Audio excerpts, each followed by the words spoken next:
नमस्कार, आप देख रहे हैं माई हिंदी टीवी। मैं हूं आपके साथ संजीव कुमार। बड़ी खबर आपको बता रहे हैं हिमाचल प्रदेश यूनिवर्सिटी से। जी हां, हिमाचल प्रदेश यूनिवर्सिटी में एसएफआई और एबीपी के छात्रों के बीच मारपीट हुई है, झड़प हुई है। तस्वीरें आपको दिखाएंगे, लेकिन आपको ये बता रहे हैं कि आखिरकार ये झड़प क्यों हुई। ये झड़प इसलिए हुई क्योंकि ये दोनों संगठन जो हैं, कई बार इनमें आपस में गुटबाजी जो है वो चलती रहती है और कई बार इनमें झड़प भी हो चुकी है। ये वाली झड़प इसलिए हुई क्योंकि इसमें जो एबीपी के कार्यकर्ता हैं वो ये कह रहे थे कि एसएफआई के कार्यकर्ता जो हैं वो उनके यानी एबीपी की छात्रा कार्यकर्ता जो हैं उन पर कमेंटबाजी जो है वो कई दिनों से कर रहे थे। और आज एडम ब्लॉक, एचपी यूनिवर्सिटी का जो एडम ब्लॉक है उसके साथ ढाबा है जहां पर एसएफआई के कार्यकर्ता जो हैं वो खाना खाने के लिए बैठे हुए थे और वहीं पर एबीपी के कार्यकर्ता जो है वो पहुंचे और उनमें कुछ बातचीत हुई और बातचीत जो है वो झगड़े में बदल गई। और इसके बाद ये झगड़ा जो हुआ, इसमें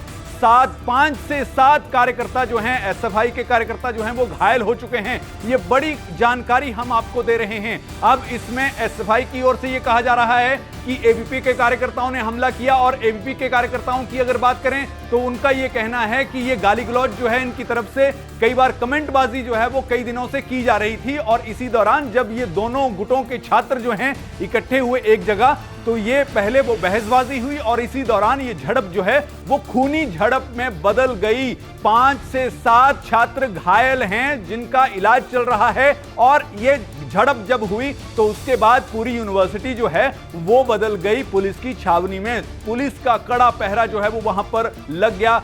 बहुत सारे पुलिस के जवान जो हैं वो पूरी यूनिवर्सिटी में जो है पहुंच चुके हैं। और दूसरी ओर बात करें एसएफआई के छात्रों की, तो एसएफआई के छात्र जो हैं वो यहां पर नारेबाजी कर रहे हैं। यूनिवर्सिटी का जो परिसर है उसके अंदर नारेबाजी कर रहे हैं और लगातार ये मांग कर रहे हैं कि जो एबीपी के कार्यकर्ता हैं, जो आरोपी कार्यकर्ता हैं जिन्होंने हमला किया है, उन पर कार्रवाई की जाए, उनको गिरफ्तार किया जाए। वहीं अगर बात करें घायल जो हैं उनका इलाज चल रहा है, लेकिन जिन पर आरोप हैं कि हां इन्होंने हमला किया है, वो छात्र जो हैं वो अभी फरार हैं, अभी गायब हैं, उनका अभी पता नहीं है। एबीपी की ओर से ये कहा जा रहा है कि ये झगड़ा जो है, ये मारपीट जो है, ये झड़प जो है, इसका रीजन ये है क्योंकि एसएफआई के कार्यकर्ता जो हैं वो कमेंटबाजी कर रहे थे जो एबीपी की छात्रा कार्यकर्ता हैं उन पर। अब आपको ये बताते हैं कि एचपी यूनिवर्सिटी का आखिरकार ये माहौल क्या है और कैसे यहां पर ये मारपीट जो है वो होती रहती है। दरअसल 2014 से यहां पर चुनाव जो है वो बंद हैं और इसी मारपीट की वजह से बंद हैं। 2014 और आज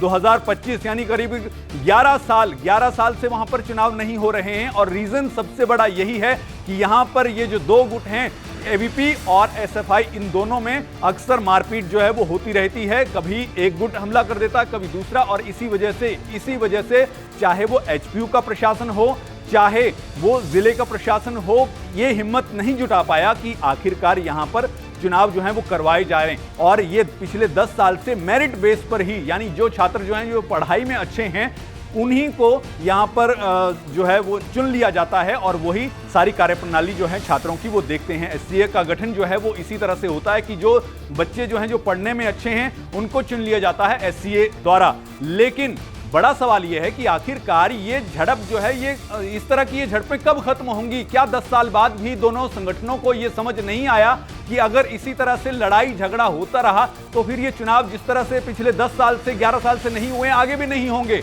सवाल दूसरा ये भी है कि प्रशासन है, एचपीयू प्रशासन है, क्या वो इन झगड़ों को खत्म करने में नाकाम साबित हुआ है?